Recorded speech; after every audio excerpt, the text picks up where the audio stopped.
नमस्कार, very good evening to everyone. मैं मोनिका सिंह आप सभी का बहुत स्वागत करती हूँ रोजगार विद अंकित परिवार में।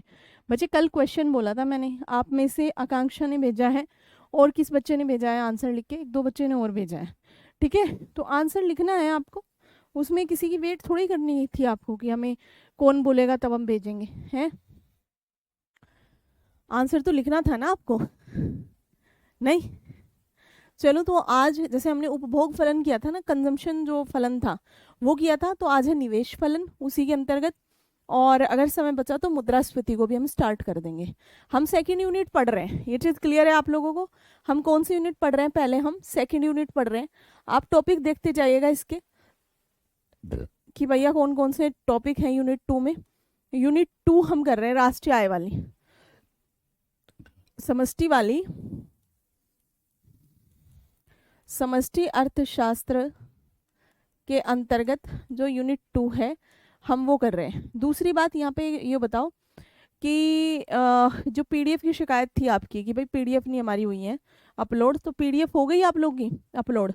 मैंने बोल दिया था टीम को पीडीएफ अपलोड करने के लिए, तो हो गई पीडीएफ अपलोड या नहीं हुई है? एक बार वो चीज़ भी बताएं आप मुझे।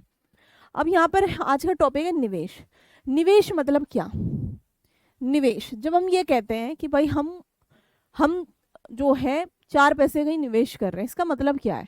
इसका मतलब है हमारे पास एक इनकम का पर्टिकुलर सोर्स है, हमारे पास क्या है, इनकम है, और उस आय में से हम अपने खर्च करते हैं कुछ तो, है ना? उस आय में से हम अपनी दाल रोटी सब्जी कपड़ा जूता चप्पल इन सब पर हम क्या करते हैं, खर्च करते हैं या उपभोग करते हैं, प्लस हम कुछ यहाँ पर सेव करते हैं, बचत करते हैं।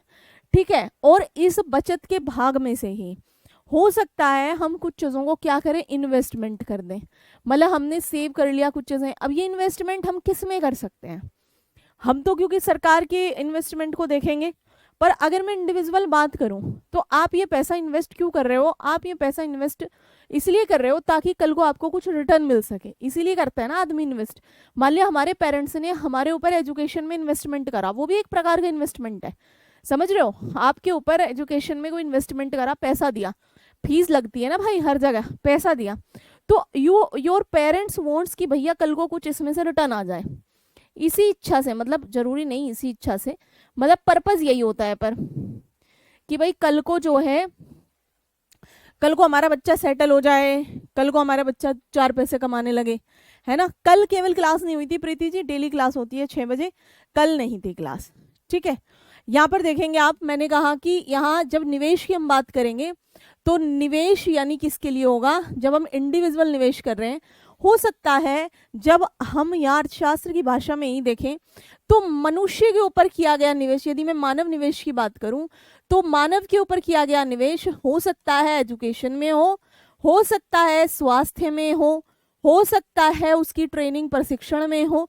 ये जब मनुष्य के अंदर आप निवेश कर दोगे तो इस प्रकार से निवेश किए गए व्यक्ति को हम कहेंगे ये ह्यूमन क्या बन गया है, कैपिटल बन गया है, ये मानव की फॉर्म में एक पूंजी बन गया है। लिख लेंगे इसको, ठीक है? मैं साइड हो गई हूँ बिल्कुल।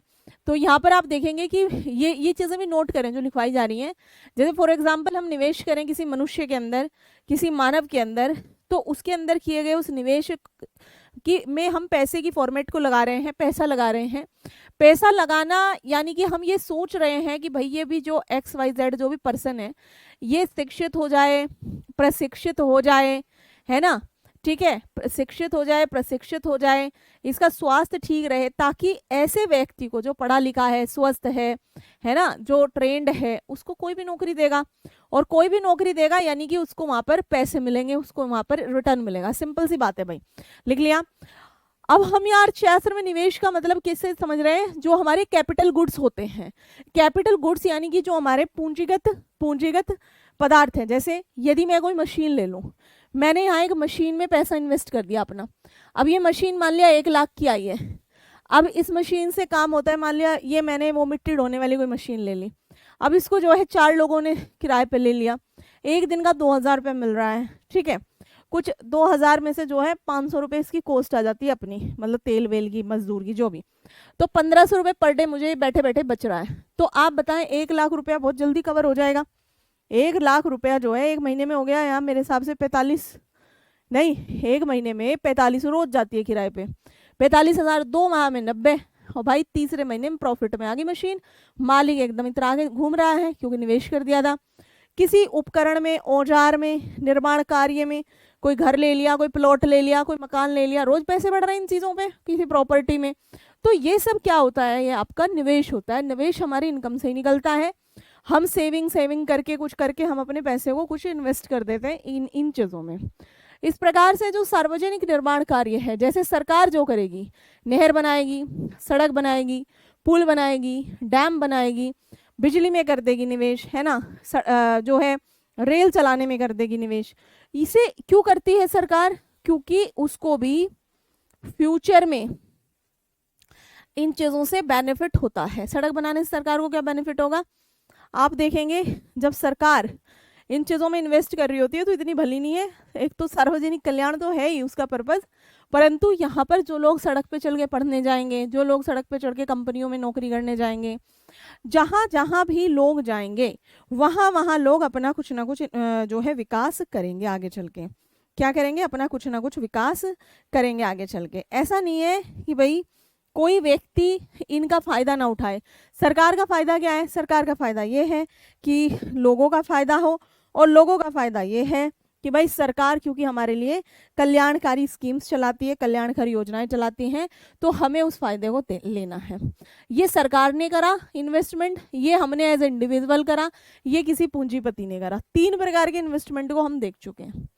यहाँ पर देखेंगे निवेश उपरोक्त सभी प्रकार की पूंजी से आगे चलकर देश के उत्पादन में वृद्धि होती है। यानी जितनी भी फॉर्म में हमने कैपिटल में किया हो, किसी रोड कंस्ट्रक्शन में किया हो, किसी ब्रिज में किया हो, एज अ ह्यूमन बीइंग किया हो, हम जहाँ जहाँ भी इन्वेस्टमेंट कर रहे हैं, इसका जो अल्टीमेटली फायदा है वो नेशन बिल्डिंग में होता ही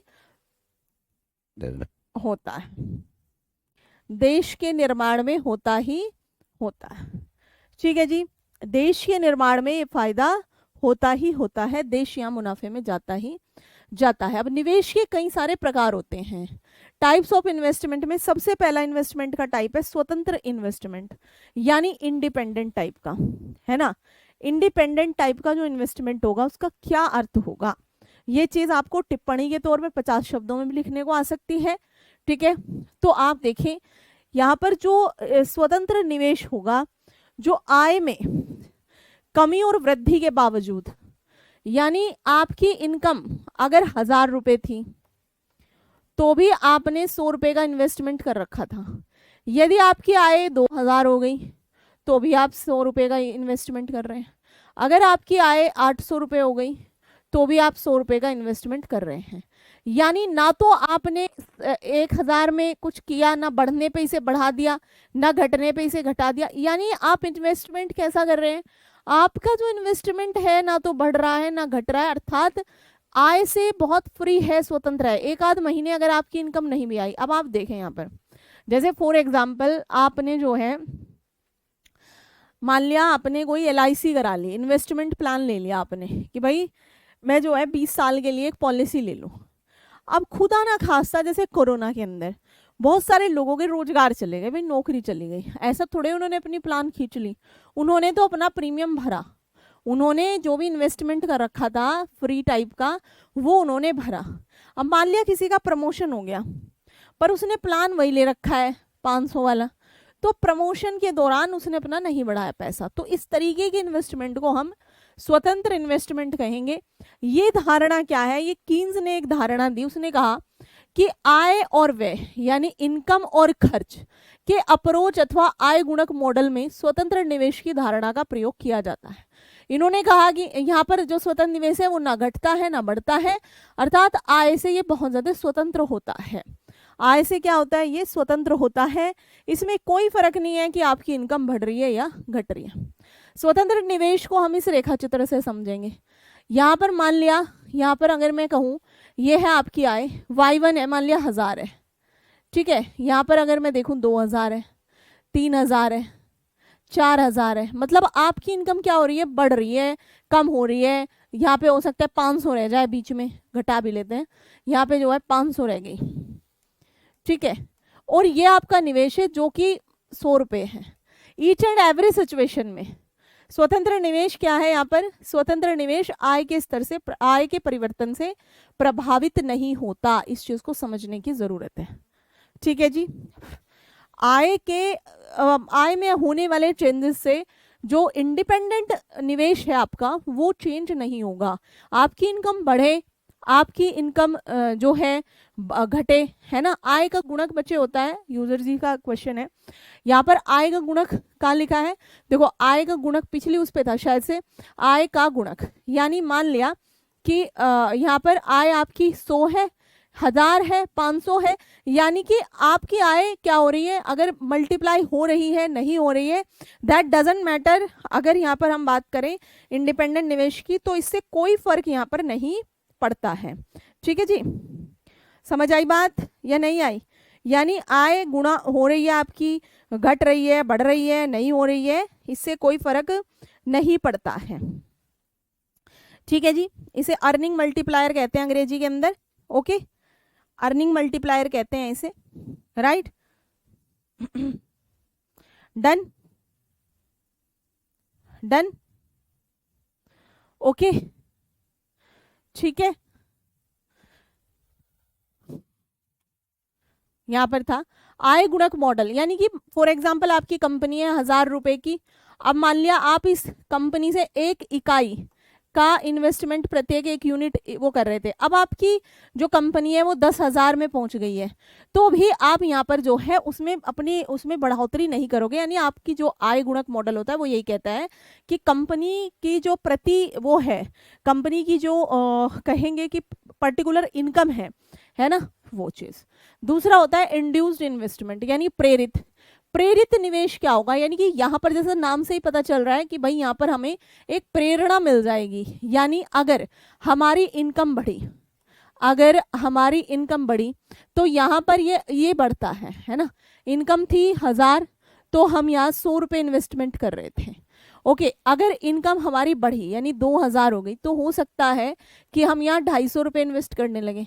हो सकता है हमारी आय 800 हो, तो हम यहाँ पर जो है 80 रुपये इन्वेस्टमेंट करने लगे। यानी सिंपल सी बात है, ये आय से प्रेरणा प्राप्त करता है। क्या है? आय से प्रेरणा प्राप्त करता है। आय बढ़ने पर ये बढ़ जाएगा, आय से प्रेरणा प्राप्त करता है। ठीक है, यानी उसकी कमी के साथ घटेगा, उसकी बढ़ोतरी के साथ बढ़ेगा। जिस प्रकार से हम जब वो देखते हैं प्रगतिशील कर, प्रोग्रेसिव टैक्स जो भारत के अंदर यूज करा जाता है टैक्सेशन प्रणाली में, हम उसे भी पढ़ेंगे।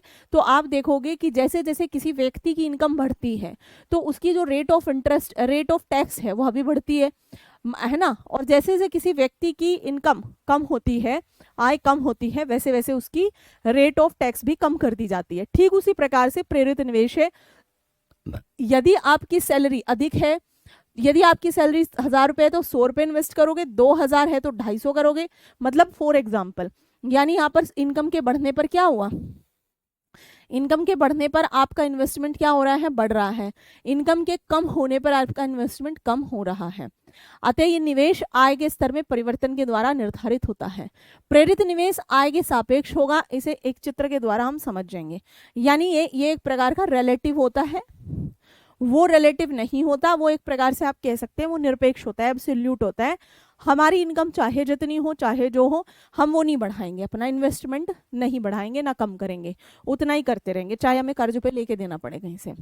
यहाँ पर एक रेखा चित्र है, जैसे मान लिया हमारी आय है y1, तो यानी मान लिया ये है 1000 रुपये, तो हम I1 इन्वेस्टमेंट कर रहे हैं 100 रुपया। अगर हमारी इनकम बढ़ रही है, ठीक है, अगर हमारी इनकम बढ़ रही है तो हमारा जो इन्वेस्टमेंट है वो भी बढ़ रहा है। अगर यहीं पर हम अगर अपनी इनकम को कम करते, मैंने इधर ये नंबर नहीं लिखे हैं क्योंकि ये ग्राफ मैंने लिया है कहीं से, तो आप देखेंगे तो हमारा इन्वेस्टमेंट हो सकता था, अगर हम यहाँ से देखें तो y3 मान लिया ज़्यादा इनकम थी और y1 मान लिया कम इनकम है, तो उसी अकॉर्डिंग यहाँ पर क्या है, इन्वेस्टमेंट भी घट और बढ़ रहा है। राष्ट्रीय आय के बढ़कर Y2 हो जाने पर क्या होगा, I2 हो जाएगा, Y2 हो जाने से I3 हो जाएगा, Y3 हो जाने से I3 हो जाएगा।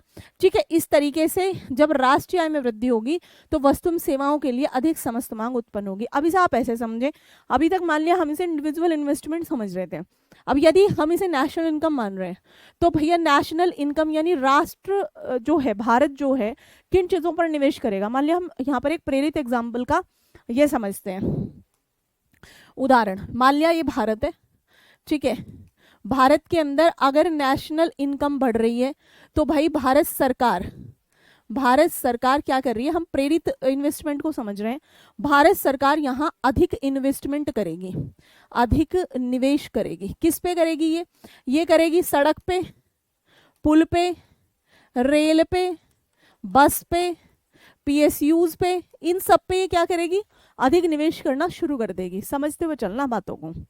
अगर भैया नेशनल इनकम कम हो रही है तो भारत सरकार यहाँ प्रेरणा प्राप्त करेगी, कहेगी मुझे कम निवेश करना है। अब कम निवेश मशीन पे, जिस पे भी जो भी। अब यहाँ पर एक शब्द आया कि इससे अगर प्रेरित निवेश अधिक है तो यहाँ पर क्या होगा, प्रेरणा प्राप्त करके यहाँ पर मांग और सप्लाई इन चीजों की भी मात्रा को बढ़ाया घटाया जा सकता है। देखो ये लिखा है, यहाँ पर क्या लिखा है कि इससे वस्तु एवं सेवाओं के लिए अधिक समस्त मांग उत्पन्न हो सकती है। मतलब इस वाली कंडीशन में, पहले वाली कंडीशन में क्या हो सकता है, पहले वाली कंडीशन में इसमें कह रहे हैं कि अधिक निवेश से अधिक वस्तु और जो सेवाएं हैं उनकी मांग अधिक उत्पन्न हो जाएगी। जैसे अब मान लीजिए फॉर एग्जांपल यहाँ पर सड़क, पुल, रेल, पटरी जो भी है, ये सारी चीजें क्रिएट हो रही है, ये सारी संपत्ति क्या हो रही है, सर्जित हो रही है, सरकार ने इस पर खूब सारा इन्वेस्टमेंट कर दिया है। तो यहाँ पर क्या होगा, सबसे पहली बात तो भाई रॉ मटेरियल जो भी इन चीजों को बनाने में लग रहा है, रॉ मटेरियल की डिमांड बढ़ेगी। समझ रहे हैं, रॉ मटेरियल की डिमांड, भाई ईंट पत्थर वो तो सरकार नहीं बेच रही, कोई लोग बेच रहे होंगे, भट्टे उट्टे के मालिक बेच रहे होंगे, ईंटें बीटे वहां से आएंगी। दूसरी बात, जो वेजेस है या जो लेबर है उसकी डिमांड बढ़ेगी, है ना। जो मजदूर हैं, चाहे वो इंजीनियर हो, चाहे वो ईंट ढोने वाले मजदूर हों, उनकी डिमांड में भी क्या आएगी, बढ़ोतरी आएगी। ठीक है, और कच्चे माल, पक्के माल, तैयार माल, इधर माल उधर माल, मतलब हर तरीके से जो प्रोडक्शन एक्टिविटीज हैं वो बहुत ज़्यादा बढ़ जाएंगी। अब यहाँ क्या हुआ, जो ये ईंट बेचने वाला लोग था, सीमेंट, सरिया, बज्जड़ जो भी बेचने वाले व्यक्ति थे, इनके पास इनकम जनरेट होनी, सरकार ने इनको टेंडर दे दिया तो इस व्यक्ति की, एक्स व्यक्ति की इनकम बढ़ गई। यहाँ पर जितने मजदूर वर्ग के लोग होंगे उनकी भी आय में इजाफा हो गया। ठीक है जी। अब भैया ये जो इजाफा हुआ, ये जो इनकम बढ़ी इनकी, अब ये क्या करेंगे, ये दोनों शाम को जब अपने घर पहुंचे तो इन्होंने जो है डोमिनो से पिज़्ज़ा मंगा लिया, चावल दाल मंगा ली, है ना, चावल दाल, है ना, जूता, बच्चा कह रहा था जब पिताजी की नौकरी लगेगी तब हम बैग लेंगे, तब हमें एक मोबाइल दिला देना, है ना। ये तमाम तरीके की चीज़ों को इन्होंने क्या था, डिमांड करना शुरू कर दिया। होली आई, दिवाली आई, खूब पटाखे मिठाई इन्होंने डिमांड करे क्योंकि इनके पास अब पैसे हैं। ठीक है, तो अब इस डिमांड की वजह से क्या हो रहा है, इस देश के अंदर उत्पादक गतिविधियां, क्योंकि आप देखें कि पहले डिमांड नहीं कर रहे थे, मान लिया मजदूर मजबूर बैठे थे, तो उत्पादक गतिविधियां उतने ही लोगों की डिमांड को पूरा कर रही थी जितने लोग यहाँ पर चीजों को खरीद रहे थे। तो उत्पादक गतिविधियां यहाँ पर क्या होंगी, अब ये दाल चावल, है ना, मोबाइल, कपड़ा लत्ता, बैग, बस्ता, बोतल, ये सारी चीजें बननी और अधिक से अधिक क्या होंगी, शुरू हो जाएंगी किसी भी देश की इकोनॉमी में।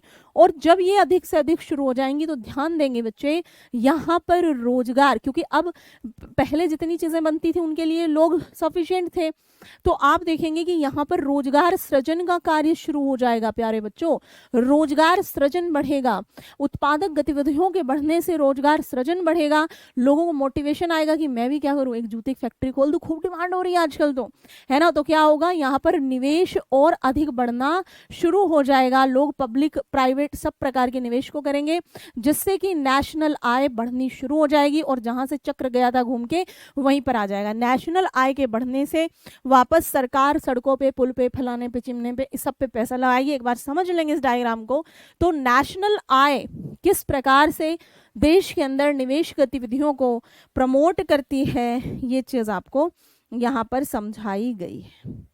ठीक है प्यारे बच्चों, एक बार समझ लेंगे, जिसको कोई तकलीफ होगी वो ज़रूर बताएगा।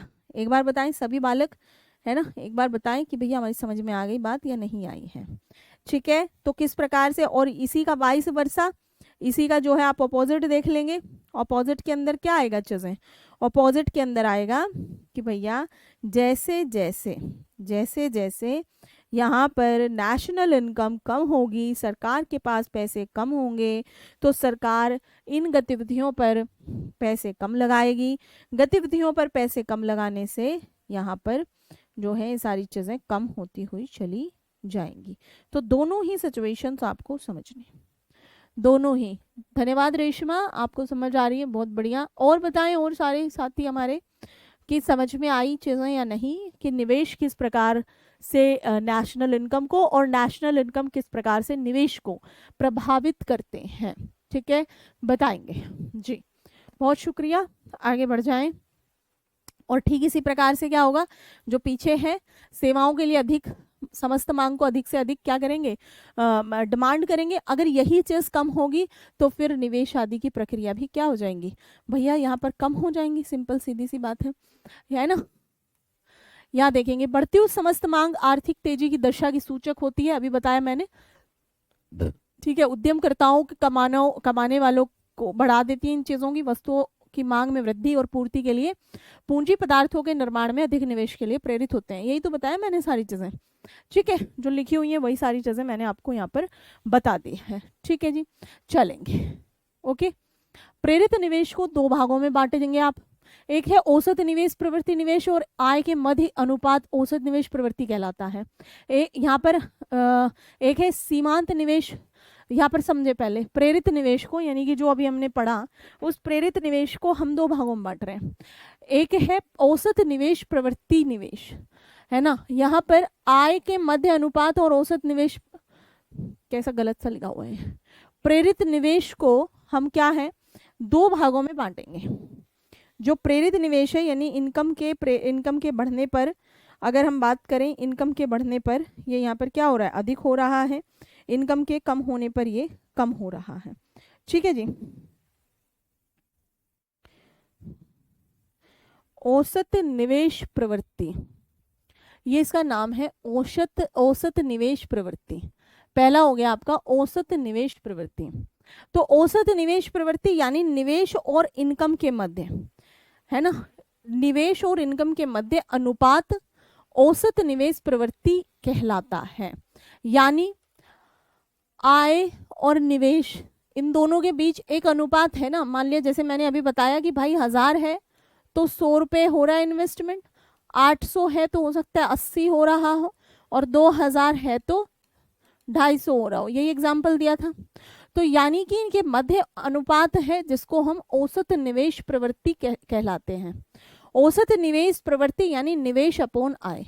निवेश है 100 का, आय है 1000 की, तो आप इसे कट कर दीजिए, तो यानी 1/10 का आप क्या कर रहे हैं, इन्वेस्टमेंट कर रहे हैं। ये एवरेज हो गया। ठीक है, ये क्या हो गया प्यारे बच्चों, एवरेज। एक है सीमांत निवेश प्रवृत्ति, यहाँ पर हेडिंग वेडिंग नहीं दी इन्होंने, है ना। ये है दूसरे नंबर का, ये पहला हो गया, ये दूसरा हो गया। ठीक है जी। यहाँ पर सीमांत निवेश प्रवृत्ति, निवेश में चेंज का आय में चेंज के मध्य अनुपात सीमांत निवेश प्रवृत्ति कहलाता है ना। यहाँ पर फुल स्टॉप। अतः सीमांत निवेश प्रवृत्ति that is delta I upon delta Y, यानी आपकी निवेश में क्या परिवर्तन हो रहा है, पिछले वाले से अगले में, 100 में 80, तो यानी आप 20 रुपए का चेंज हो रहा है।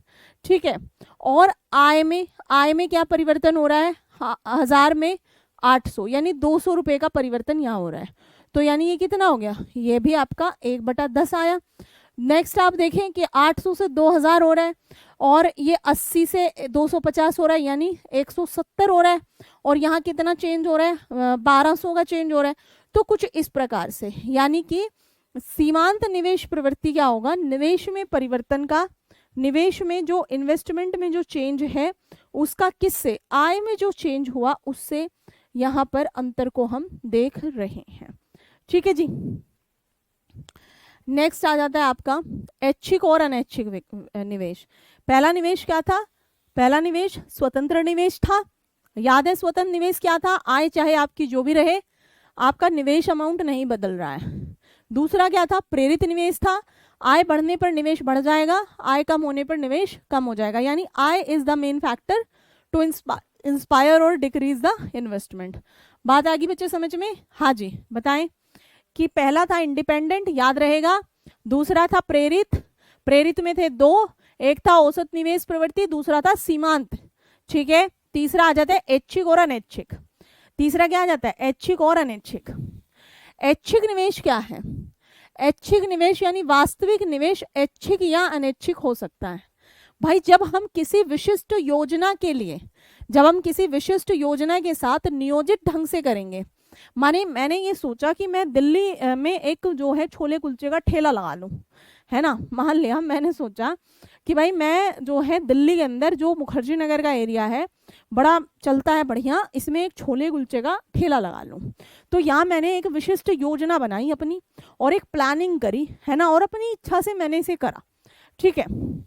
उद्यमी अनुकूल मांग और कीमत परिवर्तनों के पूर्वानुमान में अपनी उत्पादक क्षमता बढ़ाने के लिए निवेश को बढ़ाते हैं। मान लिया कि भाई डिमांड जो है पहले 4 छोले कुलचे की थी, आज जो है 10 की हो गई। और अगर मान लिया मेरी जो रॉ मटेरियल की कॉस्ट थी पहले जो है 10 रुपए लग रही थी, आज 20 रुपए लग रही है, तो यानी मुझे पहले से अजम्पशंस हो, ये नहीं कि मैं चल पड़ी ऐसे ही विदाउट एनी प्लानिंग। और मतलब मैंने जो है जहाँ जिस गांव के अंदर, मान लिया हरियाणा के कुछ ऐसे गांव हैं जहाँ पर जो है सारे युवा कहाँ चले गए? कनाडा चले गए, है ना, खाली हो गए गांव। और मैंने वहां पर ले जा करके 2 तो जिम खोल दिए, है ना, और सारा स्पोर्ट का सामान बेचना शुरू कर दिया।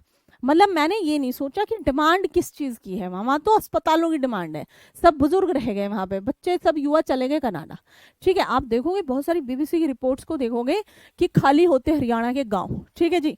तो यानी आपने क्या देखा कि जिस चीज़ की मैंने कोई प्लानिंग ही नहीं करी, मैंने जो है 10 15 20 50 लाख रुपया स्पोर्ट्स में लगा दिया। जिम की इतनी बड़ी बड़ी दुकानें, भैया वो तो गिर पड़े, उनकी हड्डी उड्डी टूट जाएगी, वो कहाँ जिम करने चले आ रहे हैं।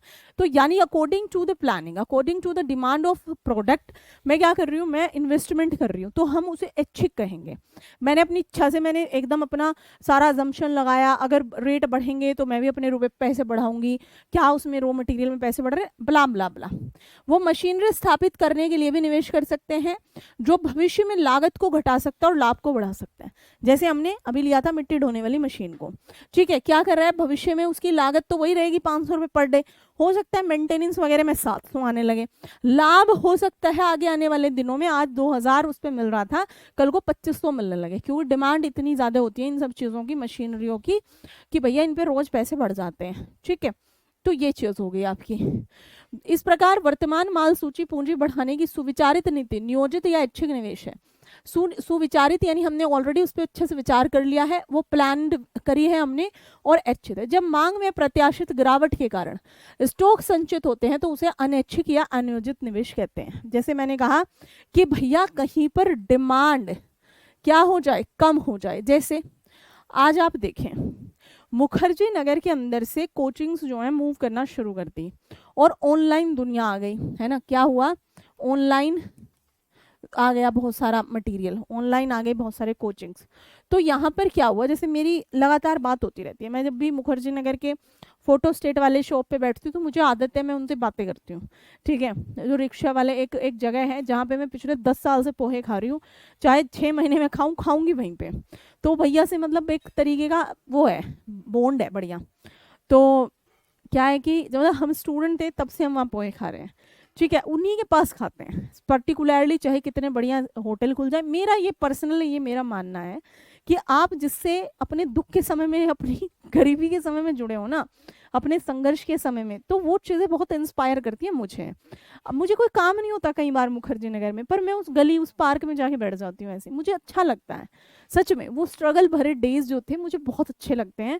और इवन मैं आपको बताऊं कि जिस मतलब क्या होता है, हमारे बहुत सारे ऐसे फ्रेंड्स जो प्रॉपर आईएएस बन गए, प्रॉपर आईपीएस चूज किया वो बन गए, तो जैसे सिलेक्शन होता था तो एक दिन बड़े मजे आते थे। और मैंने मेरे कई सारे फ्रेंड्स को ये कहते हुए सुना है 2-3 दिन बाद कि यार ये ये गलियां बहुत याद आएंगी, यहाँ के जो संघर्ष थे वो आजीवन हमें क्या होंगे, हमें याद रहेंगे। यानी कि व्यक्ति ना अपने संघर्ष के दिनों को नहीं भुलाना चाहता, और मेरा ऐसा मानना है कि भूलना भी नहीं चाहिए, है ना।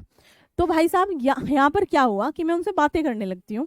तो जैसे मैंने पोहे वाले भैया से बात की, मैं एग्जाम्पल बता रही हूँ आपको, पोहा सेलर, उसे होश नहीं पड़ती थी, मतलब आप समझो एक दिन के अंदर वो 500 प्लेट बना देता था, 500 प्लेट, मोर देन भी हो जाता था, ठीक है। अभी मैं पीछे उससे मिली, ऐसे एक गन्ने जूस वाले भैया से मैंने पूछा, तो पहले इसी को देखते हैं, 500 प्लेट वो बना देता था। अब क्या हुआ, यहाँ पर अप्रत्याशित गिरावट आ गई, बहुत सारे बच्चे नोएडा मूव कर गए, कोचिंग इधर उधर गई, बहुत सारों ने घर से ही करना शुरू कर दिया पढ़ाई लिखाई, क्योंकि आपको पता होगा मुखर्जी नगर करोल बाग के अंदर लास्ट ईयर कई बच्चों की डेथ हो गई थी, बाढ़ आदि में डूब गए थे, लाइब्रेरी में बैठे हुए थे, बारिश भर गया और मतलब बहुत बुरी तरीके से, मतलब जो है वो बहुत निर्मम मौत मरे हैं, है ना। 2-3-4 दिन तक पानी में रहे और वो इलेक्ट्रिसिटी वगैरह चली गई, ऑटोमेटिक गेट थे और लाइब्रेरी में ही बंद रह गए और मतलब मर गए बेचारे, है ना। तो आप देखें कि जब 2-3 बच्चे यहाँ डेथ किए, तो भाई 2 लाख पेरेंट्स ने अपने बच्चों को दिल्ली भेजने से मना कर दिया होगा। जब आपने देखा होगा एक कोचिंग थी एक्स कोचिंग, उसके अंदर क्या हुआ कि आग लग गई, आग लग गई, धुएं उठे, लोग जो है, लड़कियां जो है पाइपों के सहारे नीचे गिरते हुए देखे, आपने वो वीडियो देखी होगी, हमने तो इन रियल देखा था वो इंसिडेंट। तो there were like thousands of peoples were there. और जिस समय हम वहाँ गए, तो मेरा कोचिंग वहीं पास में था जहाँ मैं टीचिंग करती थी ऑफलाइन। तो आप समझिए कि जिस समय हम वहाँ पहुँचे हैं, मतलब आंखों से आंसू नहीं रुक रहे थे कि सो कॉल्ड जितने भी बड़े, चाहे आप बिजनेसमैन कह दें, एमएलए एमपी कह दें, कोई वहाँ पर नहीं आया। 1-2 घंटे के अंदर भी आप समझें कि पुलिस चौकी मुखर्जी नगर की मुश्किल से 1 से 1.25 किलोमीटर दूर है, कई घंटों के बाद जो है वो आई थी। और हाँ, मीडिया कर्मी बहुत आ गए थे, और जो स्टूडेंट्स थे उन्होंने अपने बैग ऐसे बिछा रखे थे सड़कों पे। और जो ये दुकानों वाले होते हैं, किताबों की दुकानों वाले, क्योंकि वहीं किताबों की दुकानें हैं, पोस्ट ऑफिस है, उन्होंने बहुत सारे जो अपने रद्दी के वो होते हैं वो बिछा रखे थे कि कम से कम चोटें लगें। और बच्चे ऐसे गिर रहे थे लिटरली, और वो जो मंजर था, अब वो उसको हमने तो अपनी आंखों से देखा, परंतु मान लिया किसी मीडिया प्लेटफॉर्म ने उसे दिखाया, तो कितने बच्चे अपने घरों में ही रह गए। उनके पेरेंट्स ने कहा भैया नौकरी चाकरी बाद में देख लेंगे, तुम्हारा जीवन हमारे लिए बहुत जरूरी है। तो यानी यहाँ पर क्या हुआ कि बहुत सारे लोग दिल्ली आए ही नहीं। तो अब ये जो डिमांड है ये आ गई है 100 रुपये प्लेट पे। क्या आ गई है? 100 रुपये प्लेट पे। अब मान लिया चलो ये पोहे वाला सेंटर तो भैया बरसों से था, अब किसी ने 1 माह पहले ही मान लिया पोहे के अंदर इन्वेस्टमेंट किया होगा, अपनी एक वही रिक्शा खरीदी, उसको कस्टमाइज कराया, उस पे ऊपर 2 ड्रम रखे पोहे का मटेरियल वगैरह वगैरह। तो क्या हुआ कि यहाँ पर अप्रत्याशित गिरावट किस में आ गई? पोहे की सेल में आ गई। अब इसकी वजह से जो उनका स्टॉक था वो क्या हो गया, मान लिया वो पहले ही बहुत सारी मूंगफली डलती है उस पे, है ना, बहुत सारी नमकीन डलती है, उन्होंने अपना स्टॉक क्या कर लिया, संचित कर लिया था। कि कहीं गए थे किसी थोक मार्केट में, वहां पे जो है 5 रुपए पैकेट मिल रहा था, उन्होंने कहा अरे भाई थोक में लेना है, तो सामने वाले ने कहा चलो 3.5 में दे दूंगा, और उन्होंने 1000 पैकेट ले लिए थे। तो ये जो स्टॉक है उनका 1 माह में खत्म तो हुआ नहीं। अब 1 माह के बाद क्या हो गया, यहाँ पर 100 प्लेट या 10 प्लेट या 50 प्लेट पर डे रह गया। तो यानी कि ये एक प्रकार का क्या हुआ, ये एक प्रकार, अब ये अप्रत्याशित है, यानी कि जिसकी हम कल्पना पहले नहीं कर रहे थे, जिसको हम पहले नहीं सोच रहे थे, जिसको हम जो है जिसमें किसी व्यक्ति ने सोचा ही नहीं था, तो इसको हम क्या कहेंगे, इसको हम अनियोजित भी कह सकते हैं। हालांकि उसने तो प्लान करके किया था। ये एग्जाम्पल मैंने आपको इसलिए दिया ताकि आप रिलेट कर सको। आपको जो मैंने पंजाब के गांव का एग्जाम्पल दिया है ना, तो वो एक प्रकार से अनियोजित है ना भाई, तुमने प्लानिंग ही नहीं करी। मान लिया अब कोई पागल आदमी उठ के आए और कहे कि मैं ना व्हाइट चौक की फैक्ट्री खोल रहा हूं, ठीक है, मैं जिसमें व्हाइट चौक बनेगी, सफेद चौक, है ना, व्हाइट चौक नहीं होती थी, सफेद वाली चौक, सफेद चौक या सलेटी, सलेट पे जो लिखते थे, या सलेट या सलेटी, इसके फैक्ट्री में 10 करोड़ रुपए लगा रहा हूँ बहुत बड़े लेवल पर। तो इस बुद्धिहीन से ये पूछो कि तू पागल है क्या, इसको कौन डिमांड कर रहा है आज की डेट में? जिन प्रोडक्ट्स की कमी, जिन प्रोडक्ट्स को कोई मांग ही नहीं कर रहा है, जिन प्रोडक्ट्स को कोई डिमांड ही नहीं कर रहा है, वहां पर यदि हम अपने पैसे को इन्वेस्ट कर रहे हैं तो वो हमारा अनैच्छिक, वो हमारा एक प्रकार से अनियोजित निवेश कहलाता है। एक बार बता देंगे, बात आ गई समझ में? लिखने को कोई कह देगा अपने शब्दों में विद एग्जाम्पल, लिख दोगे? नहीं लिख दोगे? भाई सारे बच्चे जवाब दिया करें कि आप ये सारी बातें बता दोगे या नहीं बता दोगे, अगर कोई आपसे पूछेगा। ठीक है जी। नियोजित क्या हो गया, ऐच्छिक क्या हो गया, अनैच्छिक क्या हो गया, ये सारी बातें आपको जो है बतानी है। ठीक है जी, ठीक है जी। चल, अब है पब्लिक इन्वेस्टमेंट। अब क्या है? ठीक है, बिल्कुल ये आपके करंट के अकॉर्डिंग भी इफेक्टिव रहते हैं इस तरीके के एग्जाम्पल। सरकार के विभिन्न स्तरों पर किए गए निवेश को क्या कहेंगे? सार्वजनिक निवेश कहेंगे। मकान बना रही है, फैक्ट्री, रेल लाइन, संचार साधन, विद्युत परियोजना, इन सब में और भी तमाम चीजें हो सकती हैं। ठीक है, और भी तमाम चीजें हो सकती हैं जो गवर्नमेंट के द्वारा क्या की जाती है, गवर्नमेंट के द्वारा किए गए एक्सपेंडिचर में आती है, सरकार के द्वारा किए गए निवेश में आती है। अब भाई सरकार ने क्या दावा किया? सरकार जब बनी तो सरकार ने कहा मैं सार्वजनिक, सार्वजनिक या सबका या पब्लिक का या लोगों का लोक कल्याण करूंगा। सरकार ने ये वादा किया, लोकतंत्र के अंदर खूबसूरती चुन के बिठाया। तो यहाँ पर आप इसमें तमाम तरीके के इन्वेस्टमेंट को देख सकते हैं। यहाँ सरकार को इससे क्या मिलेगा? आप कल को स्कूलों में जाएं, आप कल को जो है कहीं पर किसी इंस्टीट्यूशनल एरिया में काम करें, आप कहीं पर चीज़ों को करें, तो आपको यहाँ पर जॉब दिलाने का भी काम किसका है? सरकार का है। अब जॉब दे दी सरकार ने, सारी बातें कर दी। अब इस जॉब के बाद आपको मिल रहा है वेतन, है ना? अब इस वेतन में से सरकार ने कहा रुको, मेरा हिस्सा दे के जाओ, कर भरो, मुझे क्या भरो? टैक्स भरो। तो टैक्स इज अ कंपल्सरी भुगतान बाय द पीपल। ठीक है, कंपल्सरी पेमेंट हो गया ना। गवर्नमेंट ने कहा भैया तुम जिस सड़क से चल के आए हो ना बेटा जी, वो सड़क तुम्हारे पिताजी ने नहीं बनाई थी, वो हमने बनाई थी। अब तुम तो पढ़ लिख लिए बढ़िया से, फ्री के स्कूल में एकदम स्वास्थ्य लिया, अस्पताल में ले लिया, एकदम बढ़िया रेल में बैठे, फ्री किया सब सफर। अब तुम्हारी आने वाली पीढ़ी को कौन देगा? तो तुम यहाँ कर भरो, क्योंकि कर हमारी इनकम का एक बहुत बड़ा स्रोत है। सरकार कह रही है किसी पब्लिक को कि ये जो टैक्स तुम दे रहे हो ना बेटा जी, ये हमारी इनकम का एक बहुत बड़ा स्रोत है। हम कहाँ से लाएं? अब सरकार काम धंधा छोड़ नौकरी थोड़ी करने लगेगी या खेती करने लगेगी, तो सरकार इनसे कर लेती है। ठीक है, सरकार का अपना एक तो ये हो गया यहाँ पर। दूसरा, अब जब ये वेतन पाएंगे तो ये मांग को क्रिएट करेंगे। मांग को क्रिएट करने से फिर वही वहां पर आप कहानी याद करो, नेशनल इनकम बढ़ेगी। निवेश, मांग, उत्पादन, कंजम्पशन, है ना? फिर ये सब चक्र चलते चलते क्या होगा? नेशनल इनकम बढ़ेगी। गवर्नमेंट को और चीज़ें मिलेंगी। जो जो लोग नौकरियों में जाएंगे वो चीज़ें खरीदेंगे, परचेजिंग पावर स्ट्रॉन्ग करेंगे, कर भरेंगे, टैक्स भरेंगे, तमाम चीज़ें सरकार की जेबों में पैसे जाते रहेंगे। ठीक है जी।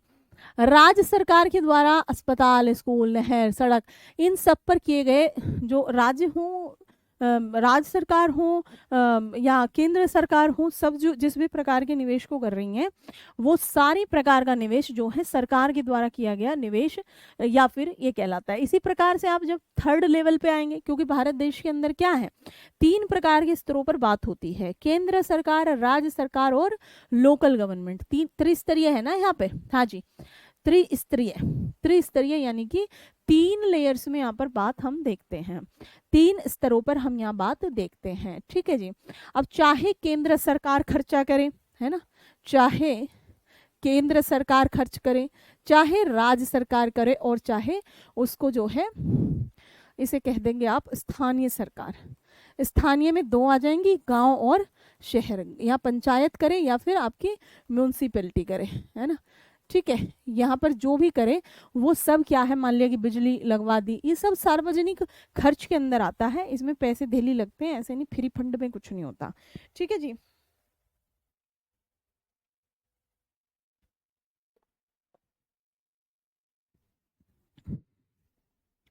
हाँ जी।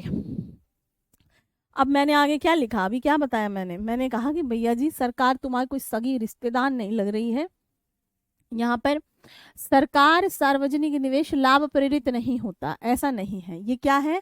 इट्स अ मिथ कि सरकार आई है कल्याण करने। वर्तमान प्रवृत्ति यह है कि सामान्यतः निजी निवेश की तरह सारी सार्वजनिक निवेश भी लाभ कमाने के लिए होते हैं। क्या गलत लिख दिया हमने? आप पेपर में भी लिख सकते हो बिल्कुल रैशनल तरीके से, किसी का नाम नहीं लोगे कि फलनी सरकार ने टिमने को दे दिया है कॉन्ट्रैक्ट, एकदम कमा ले रही हैं, ऐसे नहीं दोगे आप, नाम नहीं लिखोगे। पर you are very free to take your, है ना, आप ले सकते हो आप अपना स्टैंड। क्योंकि आप देखें कि सरकार क्या ले आई है। अब मैं आपको रियल एग्जांपल बताती हूँ, बिल्कुल रियल, जैसे आपके भी आसपास आप भी उस चीज़ को वो करोगे, आप भी उस चीज़ को रिलेट करोगे। जैसे क्या है कि मेरे घर के पास में एक NH है, ठीक है, नेशनल हाईवे। अब भैया यहाँ पर वो नेशनल हाईवे मैं भी देखते चली आ रही हूँ, यहाँ पे एक टोल लगा था, ठीक है, टोल लगा था ताकि टोल टैक्स वसूल हो सके। अब ये मतलब मैं आपको बताऊं कि मुझे दिल्ली आके 10 साल हो गए, उससे भी 4-5 साल पहले मेरे हिसाब से हम 12th कर रहे होंगे, ठीक है, क्योंकि फिर 12th हुआ, फिर बाहर से ग्रेजुएशन हुआ, 3 साल उसमें निकल गए। मेरे हिसाब से मैं 11th में होंगी, 10वीं 12वीं में, तब ये यहाँ पे लगा था। मतलब आप मान के चलो कि इस चीज़ को यहाँ पर जो है लगभग, मैं अप्रोक्सीमेटली बता रही हूँ कि आप मान के चलो लगभग 12 से 15 साल हो गए इस चीज़ को, ठीक है। अब जब ये लगा था टोल यहाँ पर, ठीक है, जब ये लगा था तो हमने ये सुना था कि दैट विल कलेक्ट 10 ईयर बताया था उन्होंने कि 10 ईयर्स तक they will collect the toll tax, right. अब क्या हुआ? अभी एक दिन मैं घर गई हुई थी, चाहे नितिन गडकरी कितने बयान दे रहे हैं बेचारे कि इतने किलोमीटर तक जो है नहीं है ये वो, मेरे हिसाब से वो मेरे घर से 10-11 किलोमीटर की दूरी पे है। अब क्या हुआ कि यहाँ पर जो टोल टैक्स वाले भैया बैठे हैं, हमारी गाड़ी रुकी, हमने कहा कि अब उसमें तुम मुंडी निकाल के बाहर क्यों देख रहे हो, फास्टैग लगाए कट करो, ठीक है, मतलब क्या चाहिए तुम्हें, कैश क्यों दें हम तुम्हें, और कैश से तो और पैसे दुगने लगते हैं। वहाँ पे मेरे हिसाब से 140 रुपए का टोल है वो हमारा वहाँ, भाई। तो उसमें जो है मैंने कहा अरे, तो क्या हुआ कि मैं आगे बैठी हुई थी मेरे भाई के साथ, तो उसने बोला कि कैश दे दो, कैश दे दो, ठीक है, रियल एग्जाम्पल में बता रही हूँ आपको। तो उसने कहा कैश दे दो, मैंने कहा कितना है, तो कुछ 250 रुपये वो बताने लगा, वहाँ पे लिखा है 140 रुपये। तो मैंने बोला क्यों, 140 है भैया टैक्स तो फिर बोलने लगा कि हाँ जी बट कैश में ज़्यादा है, मतलब नोट एग्जैक्टली अमाउंट मेरे को नहीं पता है, ठीक है, याद नहीं है अभी, बट मैं आपको सिर्फ बता रही हूँ रिलेट करने के लिए, आपके साथ भी हुआ होगा, बताना मुझे। तो जी क्या हुआ, तो मैंने बोला कि ऐसा है भाई साहब, कैश तो हम नहीं देंगे, ठीक है, कैश तो हम नहीं देंगे, हमारे इस पे फास्टैग लगा, काट ले पैसा, ठीक है। अच्छा, तभी क्या हुआ कि हमारे पास एक वो पड़ा था आधार कार्ड, बिल्कुल वहीं का, बिल्कुल वहीं लोकल का, 1 किलोमीटर की दूरी वाले का, ठीक है, पड़ा रहता है मेरे भाई की उसमें गाड़ी में, जैसे किसी कोई फ्रेंड है या कुछ है। तो मैंने बोला कि वैसे भी हम तो लोकल हैं, क्योंकि हमें पता था आधार कार्ड है हमारे पास। तो उसने बोला कि नहीं नहीं, फास्टैग से नहीं हो पाएगा। मैंने कहा क्यों भाई, फास्टैग से क्यों नहीं हो पाएगा, फास्टैग से क्यों नहीं हो पाएगा? तो एक बात बता, दुनिया कह रही है, भारत सरकार कह रही है, राज्य सरकारें कह रही हैं कि डिजिटल बन जाओ, तुम कह रहे कैश में लुटा दो पैसा, और मैंने कहा उखाड़ो कब इसको टोल को तुम यहाँ से, एक बात बताओ, उखाड़ो कब इसको, उठाओ यहाँ से, तुम्हारा हो गया है धंधा पूरा। और मैंने कहा इसको कितने कितने वर्ष पहले ये गड़ा था, कह रहा मैम मैं तो 5 साल से नौकरी, तू कितने साल से है, तू यहाँ पर्सनल नौकरी थोड़ी कर रहा है भाई, तू जिसके संस्थान के तौर पे बैठा हुआ है, तो उसको उसको कितने वर्ष हो गए, तेरे से थोड़ी पूछा जा रहा है, तेरी तो जितनी उम्र है उतने दिन से ये लगा पड़ा है। मैंने कहा 25 साल का वो आदमी होगा। तो मैंने बोला ऐसा है भाई साहब, हम कैश तो नहीं देंगे, तुझसे जो होता हो कर ले, और मैंने कहा तेरी वीडियो बना के और तुझे 6 लेदर और कर देंगे तेरी। तो फिर मतलब वहां पे हमें पता चला कि they are not accepting FASTag, और पिछले वर्षों से 1-2 साल से मतलब वो फास्टैग यूज ही नहीं कर रहे हैं। अब आप एक बात बताओ, इस कैश का मुझे क्या पता कि वो कहाँ जा रहा है, आप बताओ मुझे। इस कैश को मेरे पास तो ना वो पर्ची दे रहे हैं, ना मेरी कोई एंट्री एग्जिट हुई, मैं वहां गई भी हूं नहीं गई हूं, मैंने क्या दिया वहां नहीं दिया, ठीक है, मतलब कितना बड़ा करप्शन है। हम तो वहां पे नहीं दे के आए पैसा, ठीक है, सिंपल सी बात है, हम वहां पे पैसा नहीं दे के आए। तो वो पीछे इतनी लंबी लाइनें लग गई, पर हमने पैसे नहीं दिए। क्यों दे, तुम फास्टैग से काटो ना पैसा, कह रहा मैडम सब देते हैं कैश, मैंने कहा हम नहीं देंगे, ले ले तू, ठीक है। तो नहीं दिया उसको पैसा हमने, है ना, और उसको 4 बातें और सुना के आए कि इसको उखाड़ो यहाँ से, अगली विजिट में दिखने नहीं चाहिए तुम यहाँ। पर खैर उखड़ेगा तो नहीं, बट बात ये है, फिर उसके बाद में हमारी मम्मी भी थी साथ में, वो बोली क्यों बहसबाजी कर रहे हो ये वो, फिर उसको आधार दिखा दिया कि हम लोकल हैं, हम नहीं देंगे तुझे पैसा, ठीक है, बात खत्म। तो ऐसी घटनाएं आपके साथ भी होती होंगी। तो दिस इज नोट। अब टोल टैक्स तुम्हारा पूरा हो गया, करोड़ों रुपया तुमने लोगों से ले लिया, अब भैया माफ करो इसको उखाड़ो यहाँ से, और दुनिया भर में इतने NH बन गए, अब तो टूट भी गए, 10 बार तो रिपेयर हो चुका है वो रोड, जो जो वाला बना था, जिसका पैसा तुम उगा रहे हो, वो तो कब की बात हुई, आज की बात थोड़ी हुई। तो दिस इज द, ये क्या है, ये यहाँ पर आपको दिखाई देती हैं चीजें, इसमें एक सीमा तक यहाँ पर हो गया ये। हाँ, सार्वजनिक निवेश लाभ कमाने के लिए होते हैं। आज की डेट में आपको जो सार्वजनिक निवेश है, आपने एक, बच्चे समझ में आ रहा है या नहीं, क्लास किसको नहीं दिख रही भाई, क्लास यहाँ चल रही है, हम तो पढ़ा रहे हैं जी, क्लास किसको नहीं दिख रही है, प्रीति चौहान, क्लास क्यों नहीं दिख रही बच्चे। यहाँ पर आप देखेंगे कि जो PPP मॉडल है, पब्लिक प्राइवेट पार्टनरशिप मॉडल है, इसमें जो कॉन्ट्रैक्ट हैं, इसमें जो टेंडर्स हैं, वो किसको मिलते हैं।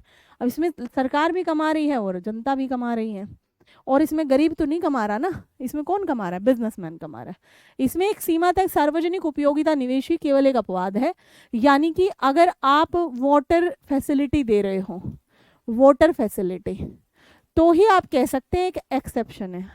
हालांकि हम यहाँ दिल्ली के अंदर पानी का भी बिल भरते हैं, पानी का क्या भरते हैं, बिल भरते हैं, पानी का बिल भरते हैं, मोटर चलाने के लिए इलेक्ट्रिसिटी का बिल भरते हैं, ठीक है, ये दोनों बिल हम यहाँ पर भरते हैं। तो फिर वाटर फैसिलिटी भी आपने क्या ही दे दी हमें, ठीक है। जिस प्रकार से आप देखेंगे जितनी बिजली कंपनियां हैं, यहाँ पर क्या कर रखा है, जैसे बिजली देने का काम किसका है, बिजली किस में आती है, बिजली बुनियादी सुविधा के अंदर आती है, किसके अंदर आती है, बुनियादी सुविधा के, बच्चे रिलेट कर पा रहे हो चीज़ों को, बुनियादी सुविधा के अंदर आती है। परंतु इस देश के अंदर बुनियादी सुविधा कौन बेच रहा है, प्राइवेट कंपनियां, प्राइवेट कंपनीज। प्राइवेट कंपनी किसी के लोक कल्याण से नहीं जुड़ी हुई है, प्राइवेट कंपनी प्रॉफिट ओरिएंटेड होती हैं, क्या होती हैं, प्रॉफिट ओरिएंटेड होती हैं। इन्हें किसी से कोई पंचायत नहीं है, इन्हें अपना लाभ कमाना है, ठीक है, इन्हें क्या है, इन्हें अपना लाभ कमाना होता है, ये अपना लाभ लेंगे और निकल लेंगे, इनसे कोई किसी का वो नहीं है। तो भाई जब हम यहाँ पर 10 रुपये 15 रुपये यूनिट भरेंगे, है ना, यहाँ पर जो है भर रहे हैं, तो फिर कहाँ उपयोगिता की वस्तु हो गई है, ठीक है। इसी प्रकार सभी सार्वजनिक निवेश स्वायत्त नहीं है, यह सामान्यतः प्रेरित होते हैं, यानी दीज आर नॉट ऑटोनोमस। अगर सरकार के पास अधिक पैसा आ गया तो हो सकता है 4 पैसे निवेश कर दे, नहीं तो नहीं, ठीक है, टन टन गोपाल। आगे देखेंगे निजी निवेश, ये तो है ही, जैसे फोर्ड ने कर दिया, टाटा ने कर दिया, इनके द्वारा किया जाने, रिलायंस ने कर दिया, ठीक है, इनके द्वारा, ये जितनी भी प्राइवेट कंपनियां होंगी, इनके द्वारा किए जाने वाले निवेश को निजी निवेश कहा जाएगा, ठीक है जी। ये लाभ प्रत्याशाओं द्वारा प्रभावित होता है, अभी बताया मैंने कि यहाँ पर ये प्रॉफिट ओरिएंटेड होता है, उसे लाभ लोचशील कहा जाता है, क्योंकि जितना लाभ होगा उतना ही वो क्या होगा, उतना ही वो इलास्टिक होगा। लाभ कम है तो वो कम इलास्टिक होगा, लाभ अधिक है तो वो अधिक खिंच जाएगा, अधिक इलास्टिक हो जाएगा, ठीक है। ये दो फैक्टर से जो है इंस्पायर रहता है, इंटरेस्ट रेट और पूंजी की सीमांत उत्पादकता। जब पूंजी की सीमांत उत्पादकता अधिक होगी तो क्या होगा, ब्याज दर, और ब्याज दर कम हो तो ये प्रोत्साहित होता है। यानी फॉर एग्जांपल, जैसे मैंने कहा कि भाई मान लिया रिलायंस है, तो हमने यहाँ पर कहा कि रिलायंस ने पेट्रोल पंप लगाए हैं, पता है ना आपको, रिलायंस ने पेट्रोल पंप लगाए हैं, ठीक है, रिलायंस ने क्या किया है, पेट्रोल पंप लगाया। या एक जूडियो करके कपड़े की ब्रांड आती है, जूडियो, ये किसकी है, ये इसकी है, टाटा का पैसा उसमें लगा है। या आप देखेंगे रिलायंस फ्रेश स्टोर है, क्या है, रिलायंस फ्रेश स्टोर, ठीक है।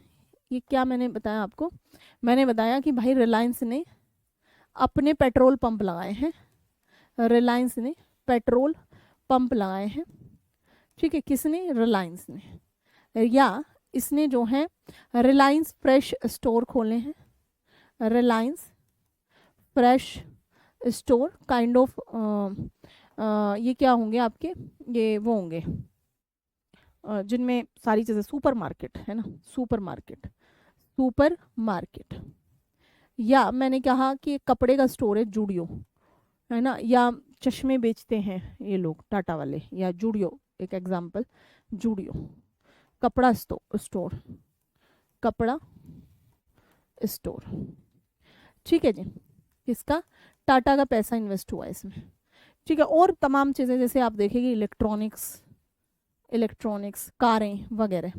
तो खैर इलेक्ट्रॉनिक्स के लिए भी रिलायंस वाले ने एक, है ना, स्टोर बनाया है। तो ये जो है, अगर यहाँ पर इनको मुनाफा अधिक होगा, किसी भी चीज़ में अगर क्या होगा, मुनाफा अधिक होगा, क्योंकि ये पूरी तरीके से लाभ ओरिएंटेड है। तो अगर यहाँ पर मुनाफा अधिक हो, या इनमें जो है जो मार्जिनल प्रोडक्टिविटी है, मार्जिनल प्रोडक्टिविटी ये अधिक हो, जैसे फॉर एग्जांपल इन्होंने 2 रुपए का बनाया, 5 रुपए का बिक रहा है, ठीक है, तो भाई ये करेंगे इन्वेस्टमेंट, नहीं तो इनको कोई फर्क नहीं है। तो ये प्रोत्साहित होते हैं, क्या होते हैं, तो ये प्रोत्साहित होते हैं, जितनी ज़्यादा होंगी ये चीज़ें तो ये प्रोत्साहित होते हैं। और अगर मार्जिनल प्रोडक्टिविटी कम हो तो आप देखेंगे अपना स्टोर बंद कर देंगे, ये कहेंगे भैया हम यहाँ वेलफेयर के लिए नहीं बैठे हुए हैं, तुम्हें मिल रहा है नहीं मिल रहा है हमारे मतलब की बात नहीं है ये, है ना, we are not here for your welfare, right, ठीक है, राइम बन गई। तो यानी यहाँ पर ये प्रोत्साहित निवेश जो हमने अभी देखा था, ये एक प्रकार से किस में है, ये एक प्रकार से इनकम बढ़ने पर क्या हो रहा था, इनकम बढ़ने पर आपका जो है निवेश बढ़ रहा था, है ना। तो ये क्या है, निवेश प्रेरित, है ना, प्रेरित निवेश का ये एग्जाम्पल हो जाएंगे, है ना, किसका हो जाएंगे, प्रेरित निवेश का। यदि इनके लाभ बढ़ रहे हैं तो ही करेंगे, नहीं तो इनको कोई फर्क नहीं है। आगे देख लेंगे, सकल और शुद्ध निवेश, देश में किए जाने वाले सभी वास्तविक निवेश सकल निवेश हैं, एक वर्ष में कुल पूंजी परिसंपत्ति में वृद्धि के बराबर होते हैं। सकल यानी ग्रोस यानी टोटल इन्वेस्टमेंट की बात है। सकल निवेश से मूल्यह्रास और अप्रचलन व्यय को घटाने पर जो शेष बचता है वही नेट होगा। सकल निवेश में अगर हम यहाँ पर ग्रोस इन्वेस्टमेंट में से डेप्रिशिएशन और जितने भी हमारे अप्रचलन व्यय बचे खर्च हुए हैं उनको यदि घटा दें तो हमारा नेट इन्वेस्टमेंट निकल आएगा। इस प्रकार देश के वर्तमान पूंजी स्टॉक में शुद्ध योग होता है।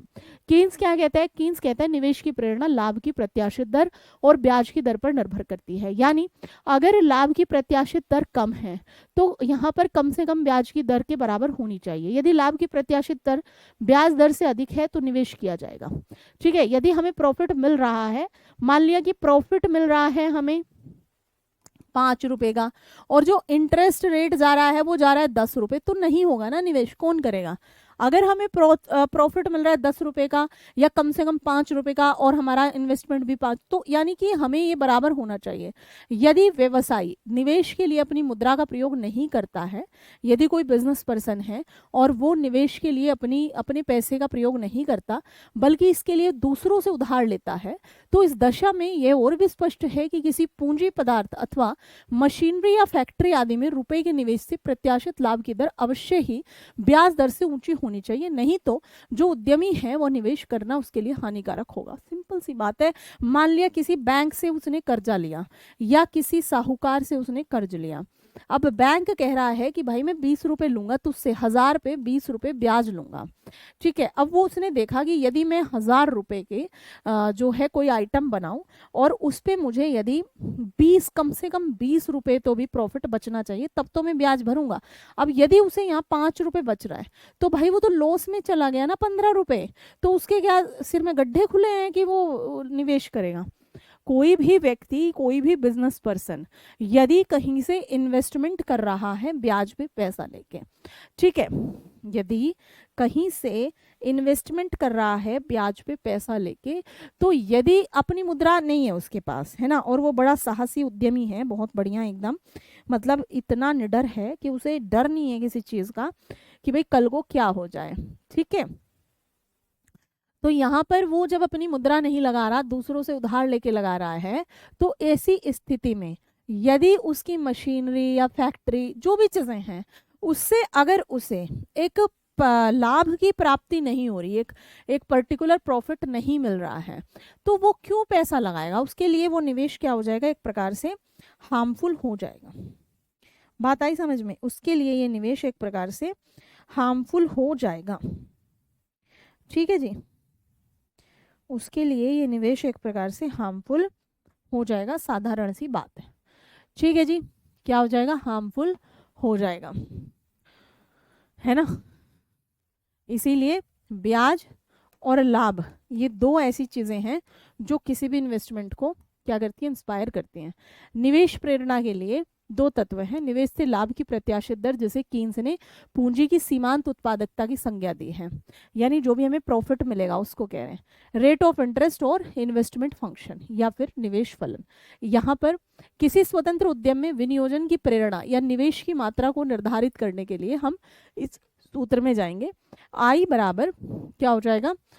एफ आर ई, जहाँ ये है नियोजन की मात्रा, अमाउंट ऑफ इन्वेस्टमेंट, ये है फंक्शन और ये है ब्याज की रेट और ये है पूंजी की सीमांत दक्षता। अन्य शब्दों में हम कह सकते हैं कि जो निवेश की मात्रा है, इन्वेस्टमेंट की जो क्वांटिटी है, ब्याज की दर और पूंजी की सीमांत दक्षता का फलन होती है। यानी जैसे जैसे ये चीज, मान लिया हम इन्वेस्टमेंट 100 रुपये कर रहे हैं कि 1 करोड़ कर रहे हैं, ये हमारे ये जो क्वांटिटी है ये कैसे निर्भर होगी? एक तो इसमें चलेगा हमारा इंटरेस्ट रेट, हम किस इंटरेस्ट रेट पर 100 रुपये ले रहे हैं, अगर कम पे मिल रहा है तो ही 1 करोड़ कर पाएंगे। दूसरी, हमारी जो मार्जिनल इफिशियंसी है इस कैपिटल की, वो कितनी है। तो इस तरीके से, है ना, तो इस तरीके से ये सारी चीज़ें क्या हो जाएंगी? आपकी डिपेंड करती हैं। ठीक है, ये सारी चीज़ें आपके डिपेंड करती हैं। अगला जो हमारा इस यूनिट के अंदर चैप्टर होगा, यूनिट 2 के अंदर ही, आप देखिए अपने सिलेबस को रोज देखा करें, कोई सिलेबस का कोई भी पॉइंट छूटना नहीं चाहिए। तो ये होगा मुद्रास्फीति, और मुद्रास्फीति को कौन सी ऐसी कारक हैं जो इफेक्ट करते हैं। जैसे आप देखेंगे मुद्रास्फीति, डिमांड और सप्लाई यदि बराबर है तो मुद्रास्फीति नहीं आएगी। डिमांड कम हो गई और सप्लाई अधिक है तो भी मुद्रास्फीति नहीं आएगी। डिमांड अधिक हो जाए, सप्लाई कम है या सप्लाई पहले से बहुत कम हो गई है, तो मुद्रास्फीति यानी इन्फ्लेशन आएगी। क्या इसके इम्पैक्ट हैं, किस तरीके से इसको हम बढ़ते हुए देख सकते हैं? What are the types of inflation? Creeping inflation is important for any nation's development. और जब हम हाइपर इन्फ्लेशन की बात करेंगे, this is very harmful for any economy. इन सब चीज़ों को हम क्या करेंगे? इन सब चीज़ों को हम यहाँ पर देखेंगे कि कितनी खतरनाक हो सकती हैं। ठीक है, thank you so much Reshma ji. बाकी बच्चों को समझ आ रही हैं चीज़ें? क्या हम पढ़ना समझना चाह रहे हैं, क्या चीज़ें हैं ये आ रही हैं बच्चे समझ में? हाँ जी, इन्फ्लेशन पढ़ेंगे, बढ़िया चैप्टर है आगे। देखो थोड़े थोड़े चैप्टर बोर भी लगेंगे आपको, to be very frank. Economy इतना बोर नहीं है, इकोनॉमिक्स बहुत बोर है। दीज आर लाइक प्रिंसिपल्स, बहुत सारे सिद्धांत इसमें हैं, तो इसलिए थोड़ा सा बोरिंग तो बन जाता है ये, है ना। कोशिश रहेगी इंटरेस्टिंग बनाने की, है ना, कोशिश रहेगी इंटरेस्टिंग बनाने की। ठीक है, आय और रोजगार वाला टॉपिक समझ में नहीं आया, एक बार और कोशिश करो दुर्गा समझने की। और एनी केस अगर दिक्कत होती है तो बताओ मुझे, मैं कोशिश करूँगी आय और रोजगार वाले से कुछ एमसीक्यूज़ ले आऊँ नेक्स्ट सेशन मंडे को, है ना। मंडे को होगी क्लास, मंडे टू फ्राइडे हो रही है अभी, तो मैं कुछ एमसीक्यूज़ ले आती हूँ, तो देखते हैं फिर कितनी क्लियरिटी है ना, कितनी क्लियरिटी है। ठीक है, चलो तो मिलेंगे फिर मंडे को। आप सभी अपना ख्याल रखें, क्वेश्चन लिख के दें, मैंने परसों बोला था आपको राष्ट्रीय आय वाला, ठीक है, क्वेश्चन लिख करके दे। ओके, ठीक है Durga, thank you so much to everyone. ऐसे ही समझ में आने लगेंगी चीज़ें, मैंने कहा था पहली क्लास में आप मुझे और मैं आपको समझने लगूंगी। ठीक है, okay thank you so much. अब नहीं लगेगा बोर, मुझे भी यही विश्वास है कि अब आप बोरिंग महसूस नहीं करोगे। This is also a very interesting subject. ठीक है, बस अनटिल अनलेस हम रिलेट कर पाए अपने आप से, है ना, और ये हमारे सबसे ज़्यादा करीब है, करीब इन द सेंस इसी के लिए सारी माथापच्ची हो रही है। इकोनॉमी या इकोनॉमिक्स के लिए ही आप मर मार रहे हैं, नौकरी लेने के लिए इधर उधर उतारू हैं, मैं पढ़ाई चली जा रही हूँ। There are a lot of activities which will connect us, है ना। ठीक है, ओके चलो ठीक है। वह यूज़र जी, ये वाला पूरा क्वेश्चन ही मुझे लगाना पड़ेगा, मुद्रा की मांग वाला, इसमें कई बच्चों को जो है वो है कन्फ्यूज़न। ठीक है, मंडे टू फ्राइडे हो रही है अभी क्लास, सैटरडे को हमारी मीटिंग होती है और हम दिल्ली रहते हैं और मीटिंग नोएडा में होती है, ग्रेटर नोएडा। तो मतलब मंडे टू फ्राइडे ही अभी है, बाकी जैसे मीटिंग्स वगैरह कम हो जाएंगी या फिर ऑनलाइन हो जाएंगी तो फिर हम कोशिश करेंगे जैसे आपकी एग्ज़ाम डेट भी आ जाए तो, या फिर कुछ धीरे धीरे चीज़ें ये हो तो फिर कोशिश करेंगे 8 दिन पढ़ लें, हमें क्या है ना। ठीक है जी, तो चलिए मिलते हैं मंडे आपसे। आप सभी का बहुत शुक्रिया, धन्यवाद, thank you so much to everyone.